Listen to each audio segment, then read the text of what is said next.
लेकिन महाराज क्या करें, जो पुरानी गलती कर दी ना उसी को लेकर के मन में बैठे हैं। लेकिन ठाकुर जी कहते हैं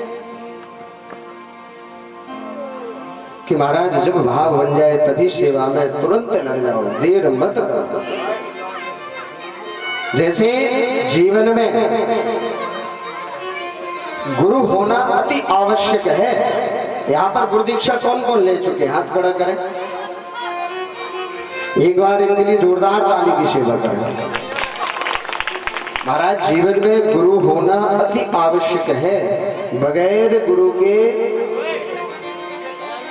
हम भवसागर से पार नहीं हो सकते। क्यों? क्योंकि जो हमें इष्ट मिलता है वह कहां से प्राप्त होता है? इष्ट किसे कहते हैं? आपका इष्ट कौन है? क्यों प्रेम जी, आपका इष्ट कौन है? किसकी सेवा करते हैं सबसे ज्यादा? ठाकुर जी। ठाकुर जी को मानते हो? जीवन में गुरु दीक्षा लेना अति आवश्यक है। क्यों कहा जाता है? क्योंकि यदि हम कोई भी कार्य करते हैं तभी हमें फल प्राप्त होता है। जब हम गुरु बना लेते हैं, गुरु दीक्षा ले लेते हैं, तभी पूर्ण फल प्राप्त होता है। जैसे कभी हम चारों धाम की यात्रा पे जाते हैं तो सबसे पहले हमारे जो पुरोहित पंडित जी हैं पहले पूछते, भैया गुरु दीक्षा लिए हो कि नहीं? और यदि नहीं लेते हैं तो महाराज गुरु दीक्षा लिया जाता है। उसके बाद में चारों धाम की यात्रा पर जाते हैं। यदि हम कन्यादान लेते हैं तो सबसे पहले पूछा जाता है, पूछते कि नहीं पूछते कि महाराज क्यों कन्यादान तो ले रहे हो, गुरु दीक्षा लिए हो कि नहीं लिए हो? तो महाराज सबसे पहले गुरु दीक्षा ली जाती है। यदि हम किसी भी तीर्थ जाते हैं महाराज, यदि हम कथा भी श्रवण करने के लिए बैठते हैं तो सबसे पहले यही प्रश्न होता है। क्यों? क्योंकि वहीं से हमें अधिकार प्राप्त होता है। यदि आप गुरु दीक्षा नहीं लिए हैं तो एक बार नहीं 1000 बार चारों धाम चले जाएंगे, आपको फल प्राप्त नहीं होगा। एक बार नहीं, आप 10 बार कन्यादान कर देंगे तो पूर्ण फल प्राप्त आपको नहीं होगा। जीवन में गुरु होना अति आवश्यक। लेकिन महाराज ये भी नहीं कि भेड़ चाल चल दी है। आजकल सबसे बड़ी विडंबना यही है। हमने तो महाराज ये भी देखा है कि माइक से ही गुरु दीक्षा दे देते हैं। और हम आप भी यही चाहते कि महाराज जो हमारे गुरु हो ऐसे हो कि हर तीर्थ में आश्रम हो। कम से कम जजमान जी जब जाए इनके परिवार के तो कहें तो हमारे गुरु वहां रहते हैं, अरे आप जाओगे बढ़िया एसी रूम मिलेगा, रहते इस प्रकार होगा। ये भाव नहीं है कि महाराज हमारा कल्याण होगा कि नहीं होगा। अरे वह गुरु अपना खुद का कल्याण नहीं कर पा रहा, वो दूसरे का कल्याण क्या करेगा? ये सत्य बात है महाराज, कड़वी तो है। हम आप केवल भाव को देखते नहीं महाराज, केवल क्या देखते हैं कि नाम कितना चल रहा है महाराज, कितने जजमान है। गुरुदेव गुरु भी ऐसे महाराज कि बोलने में थोड़ा अजीब लगता है कि महाराज वो भी एक लिस्ट लेकर के चलते हैं। कैसे कि महाराज कम से कम 10, 15, 20 हजार जजमान तो होने ही चाहिए। अब ये मतलब नहीं है कि वो जजमान क्या कर रहा है क्या नहीं कर रहा है, पालन करता है या नहीं करता है, बस लिस्ट में नाम हो जाए। हम आपको चाहिए। और अपने यहाँ मंदिर करने की तो कहावत है कि पानी पियो छानकर और गुरु बनाओ जानकर। तो महाराज जाने समझे और गुरु अवश्य बनाए। आपके कुल से जो भी चले आ रहे हैं, जो भी परंपरा चली आ रही है, अवश्य उसका पालन करें, तभी हमें पूर्ण फल प्राप्त होगा, तभी हमारे जीवन का कोई मार्गदर्शन कर पाएगा। आज यहाँ पर हमारे आत्मदेव जी महाराज तुरंत जंगल गए, जाकर के भगवान का भजन करने लगे। धुंधकारी बड़ा अत्याचार करने लगा। एक दिन माँ को लिया और जाकर के कुआं में फेंक दिया। अकेला घर में रहने लगा। 5-5 वैश्याओं को लेकर के आ गया। महाराज रात्रि में जाता है, नग्न तलवार लेकर के, मस्तक पर काली पट्टी बांध करके जाता, बड़े बड़े राज्यों में चोरी करता, लौट करके आता है और महाराज सारा धन वैश्याओं को दे देता था, गणिकाओं को दे देता है। गणिकाओं को क्या चाहिए? धन चाहिए। महाराज जब तक धन है तब तक वह गणिकाएं सेवा में हो, जब धन नहीं है तो महाराज तुरंत छोड़ करके चली जाएंगी। एक दिन राजा ने पकड़ करके बंदी गृह में डाल दिया। 4 दिन तक वह बंद रहा। महाराज लौट करके आया। गणिकाओं ने विचार कर लिया, 5 वैश्याओं ने, कि एक दिन क्यों ना हमारे साथ में भी यही घटना घटित होगी, किसके साथ में हमें भी बंदी गृह में बंधना पड़ेगा, कष्ट भोगना पड़ेगा, क्यों ना हम इसको मार दें। वो महाराज जैसे ही वह रात्रि में आया, मस्तक पर काली पट्टी बांध करके, जब वह नगरों से निकलता है ना, गांव से, तो महाराज लोग बाग अपने दरवाजे को बंद कर लेते हैं, डरते हैं। जैसे वह आया, बड़ा थका हारा था, जैसे लेटा, महाराज गणिकाओं ने सेवा करना प्रारंभ कर दिया। सेवा करते करते उसको नींद आई। जैसे वह सोने लगा, गणिकाओं ने उसके हाथ पैर को बांध दिया और गरम गरम अंगार उसके ऊपर डालना प्रारंभ कर दिया। तड़पता रहा महाराज, चीखता रहा, चिल्लाता रहा, लेकिन कोई अड़ोस पड़ोस का उसे बचाने नहीं आया। क्यों नहीं आया? क्योंकि महाराज वो इतना बड़ा दुष्ट था कि उसे देख करके सब पहले से ही दरवाजा बंद कर लेते थे। इसलिए महाराज जीवन में सरलता लेकर के आओ। यदि आपके जीवन में अवगुण होंगे तो कठिनाई में कोई साथ नहीं देगा। यही कहेंगे ये तो दुष्ट था ही, पूरे जीवन हो गया समझाते समझाते। एक दिन इसके साथ में तो यह होना ही था। और आज मैं धंधकारी मारा गया। गणिकाएं धन लेकर के महाराज सारा बांध करके लेकर के चली गई। गोकर्ण जी को खबर लगी। गोकर्ण जी ने गया जी में जाकर के श्राद्ध कर दिया। जब लौट करके महाराज गोकर्ण जी आए तो महाराज उस घर में देवता तो रहते नहीं थे। जहां पर महाराज वह धुंधकारी मारा गया था वहीं पर वह प्रेत बना हुआ पड़ा था। गोकर्ण जी महाराज ने सोचा कि क्यों हम नगर के लोगों को जगाएं, रात्रि के समय में जाकर के अपने भवन में आराम से ठाकुर जी का भजन करेंगे, निवास करेंगे। गोकर्ण जी महाराज पहुंचे और पहुंच करके जैसे भजन करना प्रारंभ किया। हम जब संसार के प्राणी सोते हैं ना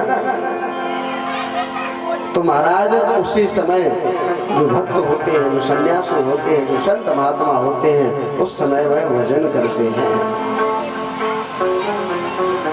गोकर्ण जी महाराज ने जैसे ही भजन करना प्रारंभ किया, महाराज अलग अलग प्रकार की आवाजें आने लगी। कहीं भेड़, कहीं बकरी, कहीं भूत, कहीं प्रेत, कहीं हवा।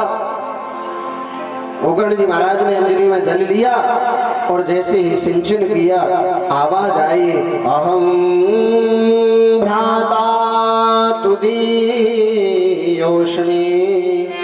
धुंधकारी की नामता। महाराज हम कोई और नहीं है, हम तुम्हारे भ्राता है, तुम्हारे भाई है, हमारा नाम धुंधकारी है।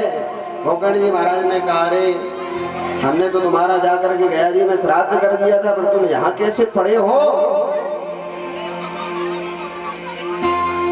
धुंधकारी ने कहा कि भ्राता आप एक बार में 1000 बार भी गया जी में श्राद्ध कर दोगे तो हमारी मुक्ति होने वाली नहीं है। क्यों? यहाँ पर ऋषियों ने प्रश्न किया, कहा महाराज ये कैसे हो सकता है? शास्त्रों में तो लिखा है कि गया जी में जिसका श्राद्ध हो जाता है वह मुक्त हो जाता है। फिर महाराज वो मुक्त क्यों नहीं हुआ? हम आपके जीवन में कभी कोई विपदा आती है, कभी कोई ऐसी समस्या आती है तो बड़े गुरुजन बताते हैं महाराज की जाकर के गया जी में श्राद्ध कर दोगे आपके घर की समस्या विपदा सब दूर हो जाएगी। लेकिन महाराज हम गया जी में भी श्राद्ध कर देते फिर भी हमारी मुक्ति, हमारे कष्ट दूर क्यों नहीं होते? यहाँ पर उसकी मुक्ति क्यों नहीं हुई? तो यहाँ पर ऋषियों ने बताया, कहा कि महाराज इसलिए उसकी मुक्ति नहीं हुई। क्यों? क्योंकि वह पुत्र किसका था? धुंधकारी पुत्र किसका था? आत्मदेव का था, धुंधली का था कि किसी और का था? किसका था? किसका पुत्र था? किसी को पता नहीं महाराज। जय हो। धुंधली की बहन का पुत्र था। इनके लिए एक बार जोरदार ताली बजाएं इन बहन जी की। पास है महाराज कथा, कम से कम इतने भक्तों में एक भक्त तो सुन रहा है भाव से कथा। और एक बार आप सभी अपने लिए भी जोरदार ताली की सेवा करें। आज नहीं तो कल ध्यान से सुनने लगोगे। श्री सुखदेव जी महाराज यहाँ सूर्य जी महाराज कहते हैं कि वह बहन का पुत्र था, गोत्र अलग था। जब हम कोई भी पूजन पाठ करते हैं तो महाराज संकल्प लेते हैं। जैसे हमारे शास्त्री जी महाराज पूजन कराते हैं, कोई भी पूजन कराएं, आचार्य जी भी कराते हैं, तो सबसे पहले संकल्प लेते हैं ना। आपने भी कलश यात्रा से पहले संकल्प लिया था, समस्त नगर क्षेत्र के कल्याण के लिए है भागवत भक्ति ज्ञान यज्ञ आयोजन रखा गया है, किया जा रहा अनुष्ठान। ऐसे ही महाराज जब हम कोई भी कार्य करते हैं, पिंडदान करते हैं, कोई भी धार्मिक कार्य करते हैं, तो महाराज संकल्प लेते हैं। उसमें नाम, गोत्र, गांव का नाम, शहर का नाम, यहाँ तक कि जम्बुद्वीपे भारत वर्षे भरत खंडे आर्यावर्तैक देशांतर्गत ब्रह्मवर्तैक देशे प्रदेश मध्य प्रदेशांतर्गत, यहाँ तक कि महाराज संभाग जिला, गांव, घर, मकान, स्थान, सन्निकट, कौन सा मंदिर, कौन सा स्थान निकट है, यह सब बोला जाता है उसमें। जैसे जब हम कोई नोटरी करवाते हैं ना, रजिस्ट्रेशन, तो उसमें प्लॉट जब लेते हैं, खेत लेते हैं, मकान, तो अगल बगल के पड़ोसियों के भी नाम लिखे जाते हैं। लिखते कि नहीं लिखते भी? किसका नाम कौन है, ये कौन है, ये कहाँ का, ये सब पूरा पता लिखा जाता है। ऐसे ही महाराज संकल्प में बोला जाता है। और उसमें गोत्र अलग था, गोत्र बोला गया था किसका? आत्मदेव जी महाराज का, लेकिन वो पुत्र था उसकी बहन का, पुत्र अलग था। कहा कि महाराज एक बार नहीं 1000 बार भी श्राद्ध कर दोगे तो भी हमारी मुक्ति नहीं होगी। तो यहाँ पर अब प्रश्न आता है कि इसकी मुक्ति हो तो अब कैसे हो? जब जिसकी मुक्ति गया जी में भी नहीं हुई तो कैसे मुक्ति हो? तो यहाँ पर गोकर्ण जी महाराज प्रातः कालीन की बेला में सूर्य देव भगवान को प्रणाम करते हैं। तो हम सूर्यं जगतं नाथं ज्ञान विज्ञान मोक्षदं महापापहरं दिव्यं तं सूर्यं प्रणाम्यहम्। हे सूर्य भगवान, हम आपको प्रणाम करते हैं। हमारे भाई का उद्धार कैसे हो? तो यहाँ पर बड़ा ही सुंदर भाव है। श्रीमद् भागवतान मुक्ति ही सप्ताहं वाचनम गुरु। अरे महाराज, जो पंडित जी लोग बताते हैं ना कि गया जी में श्राद्ध करने के बाद में भागवत कथा करा लो, मूले पाठ कर लो, लेकिन हम आप क्या सोचते हैं? अरे महाराज को पैसा चाहिए,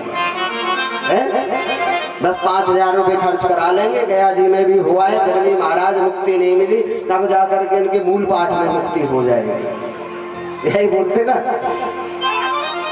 जैसे आपके यहाँ कोई समस्या होती, कोई विपदा होती है, आप गया जी में श्राद्ध करके आ जाते, फिर भी महाराज वो जाते नहीं है ना, तो पंडित जी के पास में जाकर क्या कहते? पंडित जी कहते महाराज भागवत कथा नहीं करा पा रहे, आप मूल पाठ करा, आपकी सामर्थ्य नहीं है। लेकिन महाराज उसमें भी वह शंका घुस जाती है और मूल पाठ भी नहीं करवाते हैं और पूरे जीवन भर परेशान रहते हैं।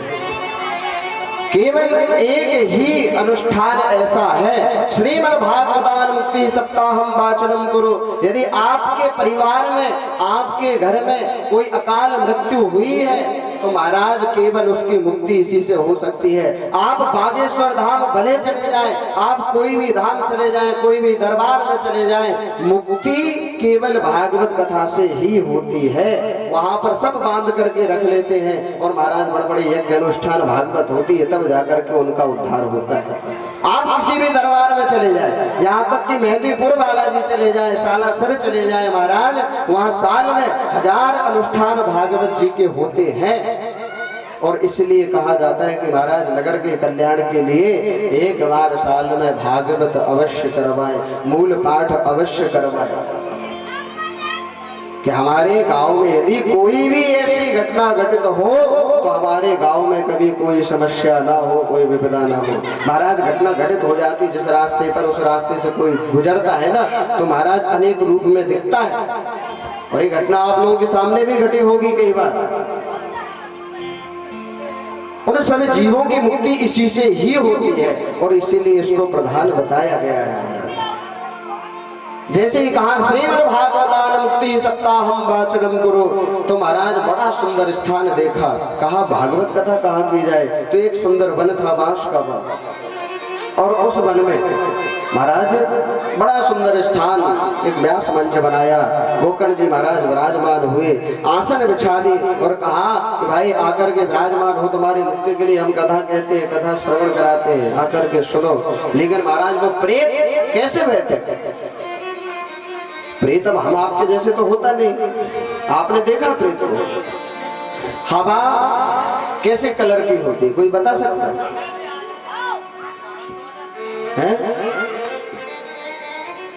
है पता? महाराज भाई प्रेत हवा के ही रूप में एक स्थान में बैठ ही नहीं सकते। तो वहीं पर एक बांस लगा हुआ था, उसमें जाकर के वह समा गए। और महाराज जैसे ही पहला दिन, दूसरा दिन, तीसरा दिन, चौथा दिन महाराज ऐसे कथा हुई, 7 दिन बाद में महाराज वह एकदम देव स्वरूप हो गया। बोले भगवत्सल भगवान की आज भागवत भगवान की कृपा से वह प्रेत योनि से मुक्त हुआ। इसलिए कहते हैं महाराज, भागवत कथा से ही हमारे जीवन का उद्धार हो सकता है। राम कथा हमें क्या सिखाती है? जीवन जीना, कैसे हमें जीवन यापन करना है। हमारे पहले के गुरुजन हम सभी को यह शिक्षा देते थे कि नित्य प्रतिदिन रामायण पाठ करना। यहाँ घर घर में कौन कौन रामायण पाठ करता है? हाथ खड़ा कर, कोई करता है? महाराज कोई नहीं करता है। और जब रामायण पाठ नहीं होगा तो घर में कलही तो होगी, फिर क्या होगा? है तो महाभारत ही होगा, ना तो वहां रामायण होगी ना भागवत कथा होगी। क्यों? क्योंकि यदि हम रामायण पाठ करेंगे, चौपाई दोहा पढ़ेंगे और पढ़ने के बाद महाराज उसके अर्थ को पढ़ेंगे, तब हमें समझ में आएगा कि कैसे जीवन चलाना है, कैसे हमें यापन करना है। आजकल इसलिए तो माता पिता का सम्मान बचा नहीं है, बड़े भाई का सम्मान नहीं बचा है महाराज। जैसे ही बड़े होते हैं तो सब बराबर हो जाते हैं। जितनी भी हमारी बहनें हैं, हम तो केवल यही निवेदन करेंगे कि महाराज कम से कम नित्य प्रतिदिन तो नहीं, लेकिन 7 दिन में एक दिन अपने घर पे रामायण का पाठ अवश्य करें। यदि आप रामायण का पाठ करेंगे तो फिर आपको ससुराल जाकर के फोन लगाने की जरूरत नहीं पड़ेगी। जो फोन लगा देते माता पिता को, माता पिता तुरंत कह देते अच्छा ऐसा हुआ, तुरंत चले जाए, हम देख लेंगे। जो ये घटनाएं घटित होती है ना महाराज, रामायण का पाठ करोगे घटनाएं आएंगी नहीं है सामने।